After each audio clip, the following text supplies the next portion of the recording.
ஹல்லேலூயா. அவர் நமக்காக சிந்தின ரத்தம், அவர் தன்னுடைய சரீரத்தை என்ன பண்ணார்னா நொறுக்க ஒப்பு கொடுத்தாராம். கர்த்தரோ அவரை பாடுகளுக்கு உட்படுத்தி சரீரத்தை என்ன பண்ண நொறுக்கினாரா. இந்த சரீரம் பார்த்தீங்கன்னா இந்த முதுகு பகுதியில் 5000க்கு மேற்பட்ட காயங்களாம். 5000க்கு மேற்பட்ட காயங்கள்.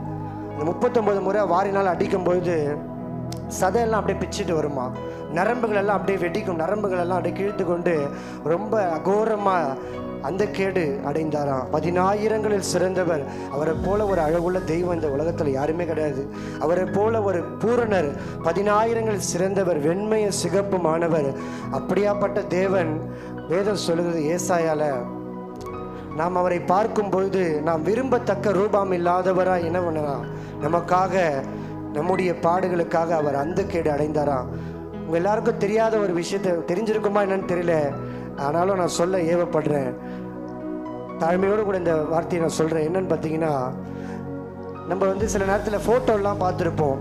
ஆண்டவர் ரொம்ப ஒரு அந்த கேடா ரொம்ப இதுவாக இருப்பார். அவருக்கு இடுப்பில் ஒரு துணி கட்டியிருப்பாங்க. ஆனால் உங்கள் எல்லாருக்கும் தெரியாத ஒரு உண்மை என்னன்னு பார்த்தீங்கன்னா, அவர் நிர்வாணமாய் நமக்காக அவருடைய தன்னுடைய சரீரம் முழுவதுமாய் எல்லா இடங்கள்லையும் ஒரு இடம் கூட காயம் இல்லாத இடமே கிடையாது. எல்லா இடத்துலையும் காயங்களை ஏற்பட்டு நமக்காக அப்படியாப்பட்ட மகிமையுள்ள ராஜாதி ராஜா, ஒருவராய் பெரிய அதிசயங்களை செய்கிறவர், ஒருவரும் சேரக்கூடாத ஒளியில் வாசம் பண்ணுகிற தேவன், அவர் ஆராய்ந்து முடியாத பெரிய காரியங்களை செய்கிற தேவன். அவர் நினச்சிருந்தா வேற யாராவது கூட அனுப்பிச்சு, ஒரு தூதனை கூட அனுப்பிச்சு இந்த உலகத்துக்கு அவர் நினச்சிருந்தா அவருக்கு தெரியாத வழிகளே கிடையாது.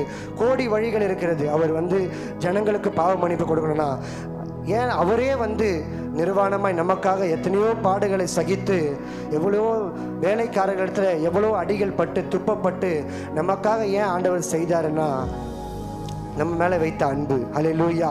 இத்தனை பேர் விசுவாசிக்கிறீங்க ஆண்டவர் நம்மிடத்தில் அன்பா இருக்கிறார்.